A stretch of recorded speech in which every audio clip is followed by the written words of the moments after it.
Hello everyone, आइए हम लोग शुरुआत करते हैं एक्सरसाइज 6D का क्वेश्चन नंबर 11। क्वेश्चन नंबर 10 तक हम लोग पिछले वीडियो में देख चुके हैं। क्वेश्चन नंबर 11 है एक त्रिभुज। अच्छा, ये बहुत इंपॉर्टेंट भी है, ये वेरी इंपॉर्टेंट भी है। ये अक्सर करके पूछता रहता है, बोर्ड एग्जाम में अक्सर करके पूछता रहता है। एक त्रिभुज एबीसी की भुजाओं AB, BC और AC। AB एक त्रिभुज ABC लिया, AB, BC, AC के मध्य बिंदु क्रमशः AB का मध्य बिंदु D, BC का मध्य बिंदु E और AC का मध्य बिंदु F है। त्रिभुज DEF, यानी कि त्रिभुज जब इनको मिला देंगे, D को E से ये सब मिला देंगे, त्रिभुज बन जाएगा DEF। तो कह रहा है इसका क्षेत्रफल DEF का क्षेत्रफल त्रिभुज ABC के क्षेत्रफल के साथ अनुपात ज्ञात कीजिए। त्रिभुज DEF और त्रिभुज ABC के क्षेत्रफलों का अनुपात ज्ञात कीजिए। देखिए, जब अनुपात की हम बात करें तो त्रिभुज ABC और त्रिभुज DEF के क्षेत्रफलों का अनुपात ज्ञात करना है। तो दो समरूप त्रिभुजों के क्षेत्रफलों का अनुपात हमको पता है। हम लोग जानते हैं कि दो समरूप त्रिभुज है तो उनके क्षेत्रफलों का अनुपात उनकी संगत भुजाओं के वर्ग के अनुपात के बराबर होता है। अगर हम किसी तरह से ABC और DEF को समरूप सिद्ध करें, अगर समरूप सिद्ध कर देते हैं तो फिर लिख देंगे त्रिभुज DEF का क्षेत्रफल बटे में त्रिभुज ABC का क्षेत्रफल। उसमें से कोई एक भुजा, किसी भी एक भुजा को हम लेकर के कह सकते हैं कि ये उनके क्षेत्रफलों का अनुपात है। तो देखिए क्या क्या दिया है, पहले ये देख रहे हैं। त्रिभुज ABC के त्रिभुज ABC के मध्य बिंदु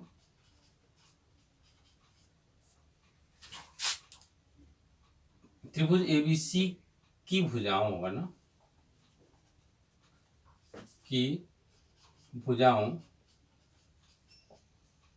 AB, BC तथा AC के मध्य बिंदु क्रमशः D, E और F हैं।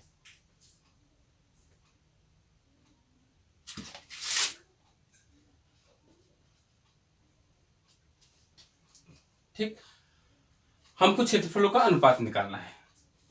अब हम देखिए, ये मध्य बिंदु है, D मध्य बिंदु है, F मध्य बिंदु है, E मध्य बिंदु है। तो हम त्रिभुज ABC का कोई भी दो भुजा हम ले रहे हैं, AB और AC को के मध्य बिंदुओं को मिलाने वाली रेखा यानी DF भुजा BC के समांतर होगी। ये हम लोग जान चुके हैं कि किसी त्रिभुज के मध्य बिंदुओं को मिलाने वाली रेखा तीसरी भुजा के समांतर होती है।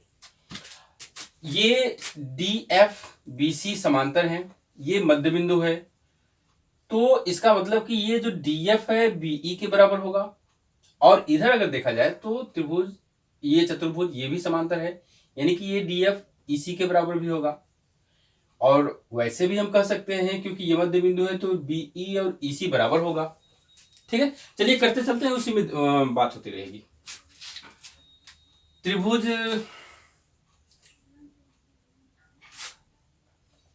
हम जानते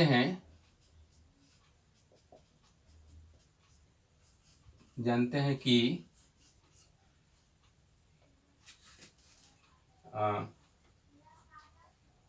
त्रिभुज के दो मध्य बिंदुओं, ये सब देखिए, इतना ये जो लिखने वाला काम कर रहे हैं ना, लिखने से पीछे मत हटिएगा। ये सब जब हम लोग काफी चेक करते हैं तो उसमें देखते हैं ना, ये सब लिखा नहीं रहता है, जिसे डायरेक्ट सवाल लगाया जाता है उस तरह से सवाल लगाया। ये भाई देखिए प्रमेय का सवाल है, तो उस तरह से लिखना पड़ेगा, सारा चीज क्लियर करना पड़ेगा। तो दो मध्य बिंदुओं को मिलाने वाली रेखा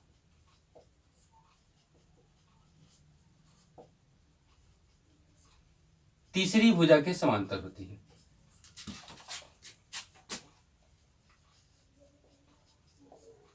तीसरी भुजा के समांतर होती है। अतः DF समांतर BC। जब देखिए, जब DF और BC समांतर हो गए, ये मध्य बिंदु है, ये मध्य बिंदु है, तो ये और ये बराबर है, तो इसका मतलब दिस इंप्लाइज DF बराबर BE तथा DF बराबर EC।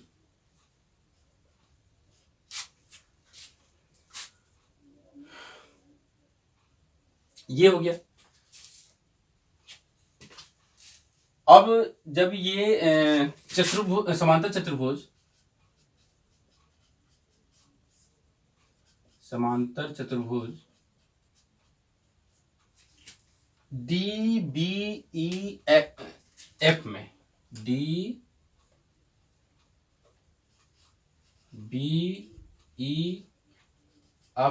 में,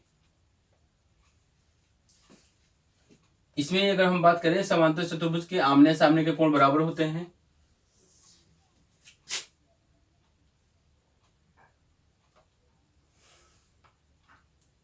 समांतर चतुर्भुज ABCD में, DBEF में कोण DBE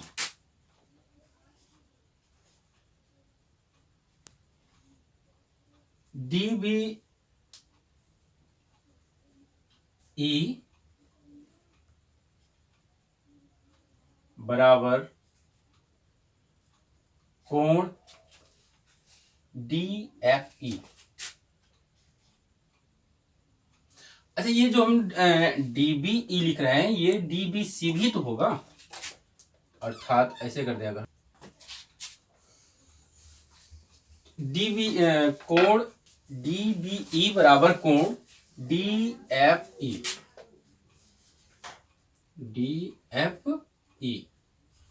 क्यों बराबर है? तो यहां पे लिखेंगे समांतर चतुर्भुज के आमने सामने के कोण। समांतर चतुर्भुज का यहां हम लोग चर्चा कर ही दिए हैं, यहां पे लिखेंगे आमने सामने के कोण। अब ये इतना लिख देंगे, तो ये अंडरस्टूड है कि समचतुर्भुज या समांतर चतुर्भुज के आमने सामने के कोण बराबर होते हैं। इसी तरह से जैसे हम लोग DBEF लिए थे, अब लेने जा रहे हैं DECF चतुर्भुज, समांतर चतुर्भुज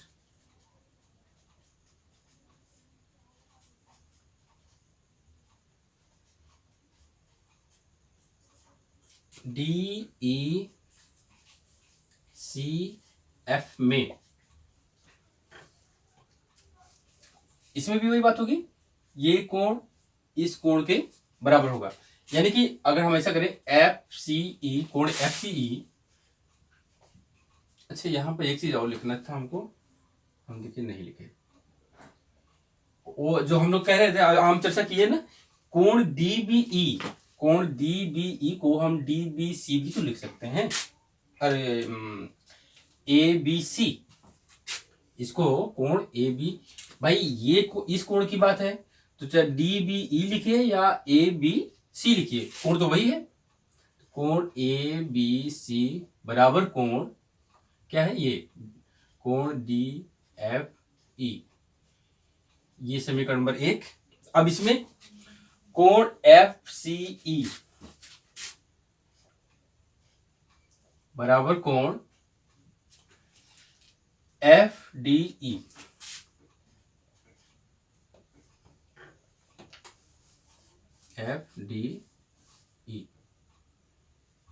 ये आमने सामने के कोण है, समांतर चतुर्भुज के आमने सामने कोण। यहाँ पे लिखेंगे आमने सामने के कोण। जब अच्छा एफ सी ई को हम ए सी बी भी लिख सकते हैं। कोण ए सी बी बराबर कोण एफ डी ई, समीकरण नंबर 2। अच्छा, दो त्रिभुजों में अगर दो त्रिभुजों में संगत कोण बराबर हो जाएं, दो त्रिभुजों में संगत कोण बराबर हो जाएं, तो हम उन दोनों त्रिभुजों को कोण कोण के आधार पर समरूप कह सकते हैं। इसका मतलब ये हुआ, देखिए त्रिभुज डी ई एफ और त्रिभुज ए बी सी में कोण ई डी एफ कोण ए सी बी के बराबर है, ये ए सी बी इसके बराबर है, एफ डी ई के बराबर है, और ए बी सी यानी यह कोण इस कोण के बराबर है। इसका मतलब दिस इंप्लाइज त्रिभुज डी ई एफ, भाई दो कोणों के आधार पर हम कह सकते हैं डी ई एफ समरूप त्रिभुज ए डी ई एफ किया ना, हाँ तो ए बी डी के सामने का कोण सी है ना, सी एफ के सामने का कोण डी है, तो सी ए बी ऐसे करेंगे।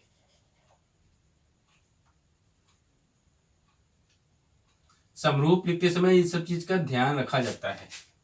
एबीसी यहां पे लिख देते गलत हो जाता, क्योंकि देखिए कोण डी कोण सी के बराबर होगा, ये इसके बराबर है, कोण ई कोण ए के बराबर है, ई और ए की छोड़ दीजिए, उसकी तो हम लोग चर्चा ही नहीं करना। एफ बी के बराबर है, एफ बी के बराबर है, तो इस चीज का भी ध्यान रखा जाता है। इसी के आधार पर हम जो संगत भुजाओं का अनुपात है उसको भी लिखते हैं। तो यहां पर हम संगत भुजाओं के अनुपात में क्या लिखेंगे, एक संगत भुजा के अनुपात को लिखेंगे, या पूरा ही लिख दीजिए कोई दिक्कत नहीं है। डी एफ बटे बी सी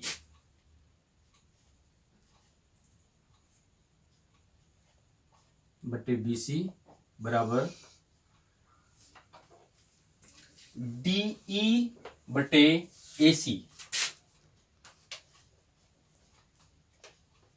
बराबर ई एफ बटे ए बी। ये तो हो गया समरूप त्रिभुज में संगत भुजाओं का अनुपात बराबर होता है। अच्छा, यहां पर एक चीज मैं थोड़ा सा और बढ़ाना चाह रहा था। हम जानते हैं कि त्रिभुज के दो मध्य बिंदुओं को मिलाने वाली रेखा तीसरी भुजा के समांतर होती है तथा तीसरी भुजा की आधी होती है, तीसरी भुजा की आधी होती है। ये भी पॉइंट इसमें लिखना चाहिए था। चलिए अब मेंशन हो गया, तो अब हम लिखने जा रहे हैं त्रिभुज डी ई एफ। पहले कौन सा है, मान लो त्रिभुज डी ई एफ बटे एरिया ऑफ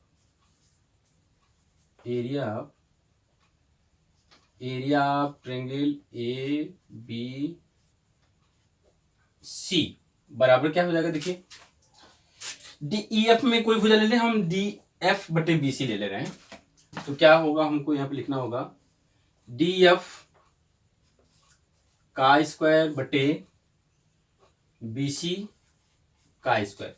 सबको लिखने की जरूरत नहीं है, एक से हमारा काम हो जाएगा, अनुपात निकालना है ना। तो देखिए डी एफ यहां पर है ना, तथा तीसरी भुजा की आधी होती है। ये जो डी एफ है तीसरी भुजा बीसी की आधी है, या हम ये कहें बीसी डी एफ की दुगनी होगी, ये भी कह सकते हैं। तो ये हम यहां पे ऐसे लिख सकते हैं ना, डी एफ स्क्वायर बटे बीसी को हम बीसी बराबर 2df कर देंगे, 2df का होल स्क्वायर, यानी कि हो क्या गया, लिख देते हैं नीचे area of triangle D E F बटे area of triangle A B C बराबर DF² बटे 4DF², ये कट गया, यानी हो गया 1/4। तो अब अनुपात लिख दें, त्रिभुज DEF अनुपात एरिया ऑफ ट्रायंगल ABC बराबर 1/4। ये आंसर होगा। थोड़ा सा लेंदी था, डिस्क्रिप्टिव था, लेकिन जरूरी था इतना लिखना।